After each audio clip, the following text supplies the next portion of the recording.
Hi, everybody. If you're watching this video, you have signed up to become an ambassador and you've already watched my hour-long video about messaging what the Erasing Family film is about. And you saw some real examples of how people were healed using the film. They were able to talk about this issue in public. They might have even reunited with their children. And you got a little background about what the movie wants to accomplish. But now let's get into the nitty-gritty of actually how to set up screenings and what it really means to be an ambassador. So, first of all, if you don't set up community screenings, if you don't bring this film to your area, people in your area probably won't see it. While the film will eventually be available for streaming on a platform like YouTube or Netflix, iTunes, or HBO, that might not be until 2020. We are doing all we can to make sure that happens, but it is so much more powerful when the people who need to see the film see it together and able to discuss it afterwards. So if you don't do your part, don't complain when nobody sees the film. Don't complain when the family courts don't change, when laws aren't passed, and most important, when children don't see the film and go back to their erased parents. And I'm going to sound a little strict here, but I myself have raised over $430,000 for the Erasing Family film, being dirt broke. I have created a film with some of the top people in Hollywood, having come from a foreign country. So I'm not an excuse type of person. And if you want your children to come back to you by showing positive energy, by setting up screenings, being about love and light and healing, that energy will radiate back to them. So let's get to it. First of all, are you ready to be an ambassador? When you signed up you were asked if you were going through a court case or suffering PTSD. Obviously, we're all stressed at times, we all hurt, but you must have a support system in place that provides therapy and counseling and other people who can help you. That is not the ambassador program. This is not a support group. If you're looking for help, do not become an ambassador. This is about giving back to others and ensuring that this problem stops, that there are no more erased children. So again, do not use this as your support group. Feel free to talk to Noreen and Dawn about support groups options, and there are many in your area that we'll be happy to put you in place with. Are you ready to heal? If you are, then the program is for you. If you want to hang on to being a victim and being hurt, this probably isn't the best program. Also, you have to be able to talk to people on the phone, in meetings. This isn't about telling your story, and we'll get to more why you don't have to do that at all. But remember, if you are too scared to talk to anybody about this, again, not for you. There are lots of other ways you can volunteer. You can volunteer with social media moderation, admin work, graphic design, outreach, research. There's tons of ways, but being ambassador is about setting up screenings. Also, you need to have the type of mindset where you're able to take no for an answer, move on, not get too set on having one person come or one screening, and you have to be able to look for solutions. Please don't come to us with problems. Come to us with ideas that you need help with and solution focused. The second thing is, how do you present the film when you talk about it? And it might just be setting up a screening, it might be inviting people to come, or just talking about the film in general. First of all, never talk about your own story. Don't present yourself as an erased mom, erased grandparent, or erased dad.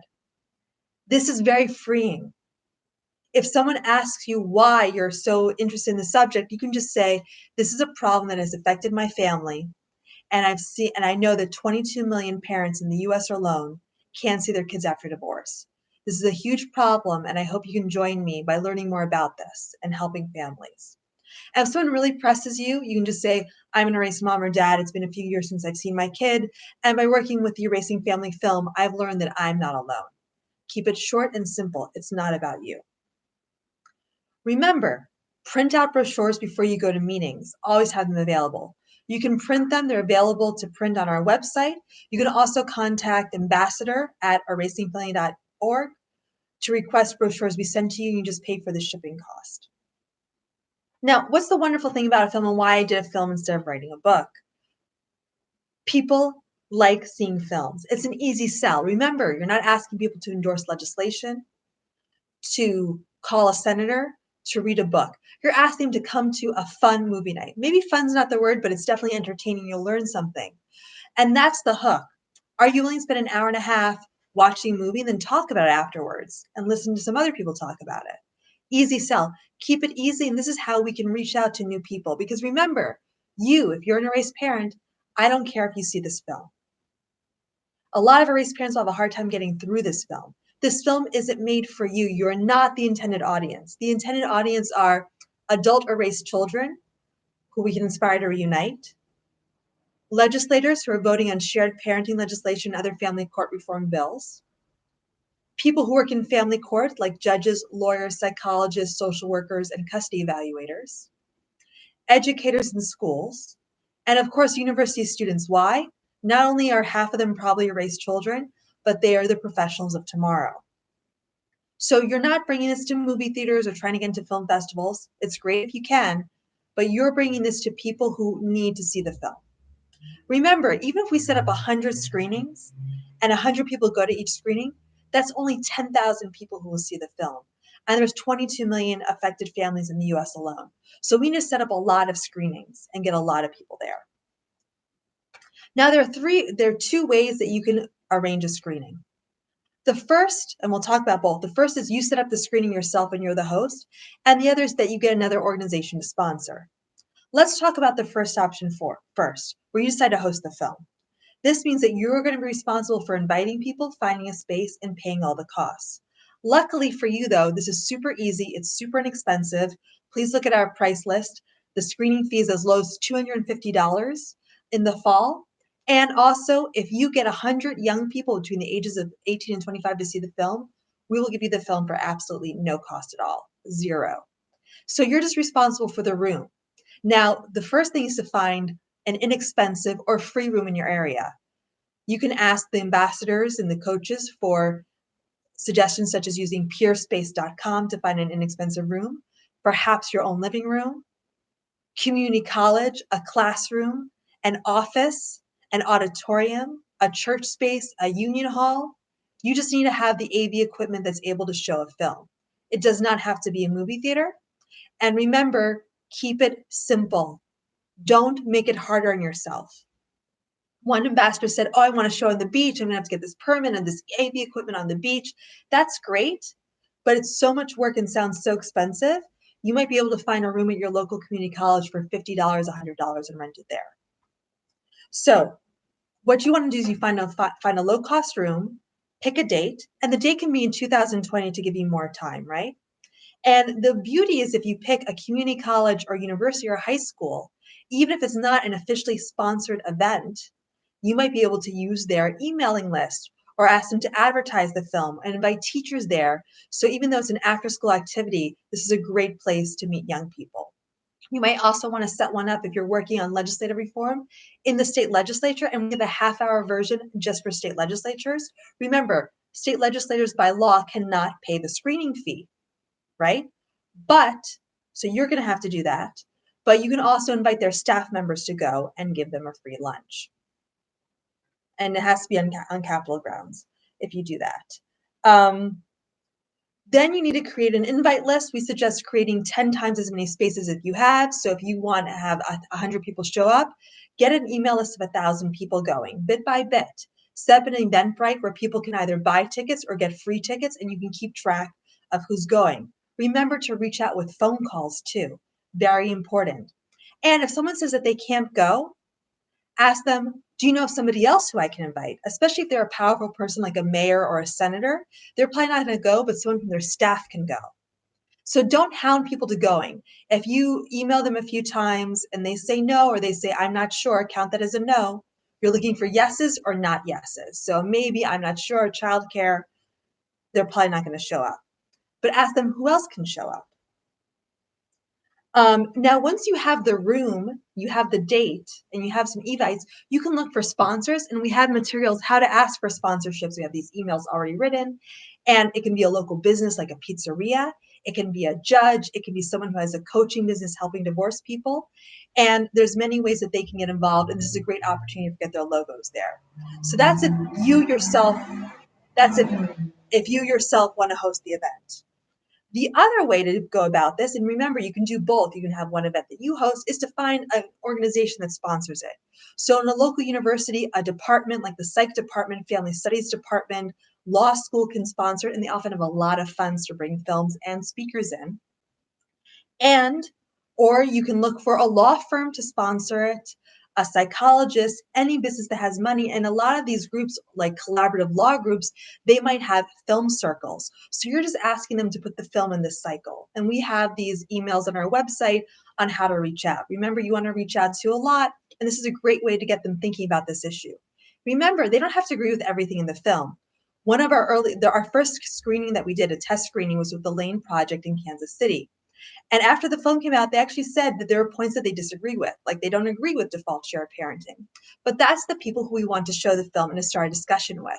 So if there are people who dislike shared parenting, believe that parental alienation doesn't exist, those are the people who you want to show the film to provoke discussion and debate, not people who agree all the time. And try to make it win-win. What attracts somebody to this? Maybe it's the ability to advertise their services. Maybe it's prestige. Maybe they want to speak at the event. Remember, there's follow the sponsorship guidelines so everybody gets the same thing. We don't want somebody getting their logo on our website because they gave $10 to sponsor the film. There's always office hours that you can go to. They're about 2 or 3 times a week to ask for questions and ask for help. And remember, keep it simple. You're just asking people to watch a movie and then talk about it. You're not asking to take any other actions, and you're not using this to promote your own group or cause. Now, do I have to attend the screening? If it's a post-premiere screening, I do not. If you want to, you would be responsible for my speaker fee and travel. I can also appear on Skype for a small fee, but it's not required. We are getting a lot of demand for the film, so please lock in those dates. But remember, if you're an ambassador and you've done the training, you talk about the film and you hand out brochures, but you don't book a screening, you're not really an ambassador. You're just making yourself feel good. So you need to go out there and set up screenings. And for the people who say, I don't have money to pay for the screening fee,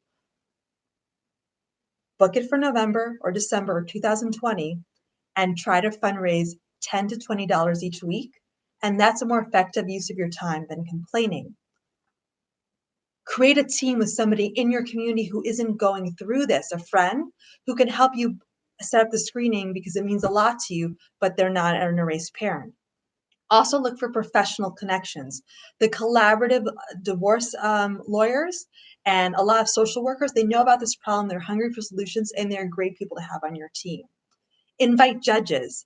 Often judges are very reluctant to go to screenings, so you might have to sweeten the deal with a guest speaker or a free dinner, but it's so worth it. And remember, think about how easy it's going to be to fundraise if you say, I'm getting 100 judges in a room to watch Erasing Family. I'm getting state lawmakers who are going to vote on shared parenting to watch Erasing Family.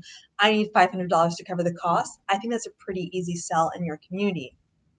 And this is a great way to start talking about your problem with the press, but in a way that's friendly, that's not focused on you, and it's focused on solutions. If you don't set up screenings, no one else will. So it's so important that we work together for this and we work to find solutions. Now, let's get into, I'm going to give you a tip on how you can fundraise extra for this. So let's say you want to have a screening of the film, right? And you want me to come. Now you're like, okay, I can pay for the screening, but how do I pay for your airfare and travel? Keep the ticket cost low by using a low cost venue and just have that cover the cost of the screening and the room. But what you can also do is you can have a VIP meet and greet or cocktail or dinner before or after the screening and charge extra for those tickets. So maybe the movie is free or it costs $10 or $20 to attend, which I think is a pretty good price range. But then you can have a $50 VIP cocktail or meet and greet or $100 dinner before and afterwards. And you only have to sell about, if it's $100, like 20 tickets. And you've raised pretty much all that you need to bring me to show your film or to give back to Erasing Family. And you may ask, why are we charging fees to show the film? And that's because we need to pay for our infrastructure. We have a paid staff person who's arranging screenings. We also, and this is the most important part, all of the money that we fundraise, we also want to create resources to help our race kids reunite. That means a text line so they can get help. They can talk to a peer or social worker or psychologist or coach to help them. Online videos, But to do that, we need to keep on raising money. This is a big project. It's not a simple solution. So we hope that in addition to the screening fees, you'll also do an ask at the end and raise some funds for the film. This is all doable. I came from a country to the United States not knowing anybody with no money, and I raised $430,000. And that's because I always ask, how can I do better instead of complaining about the people who didn't give me money? I always look for new opportunities and find a way for people to get excited about this. So I'm sure you guys are way smarter than me. You know about this problem because you're living it much more than me. So you're going to do 10 times better than I did. And also, just to keep in mind, the way it works is John Tens, who's our booker, who's a paid staff person, he can close the deal with logistics like contracts. He is not there to set up the screening, invite people.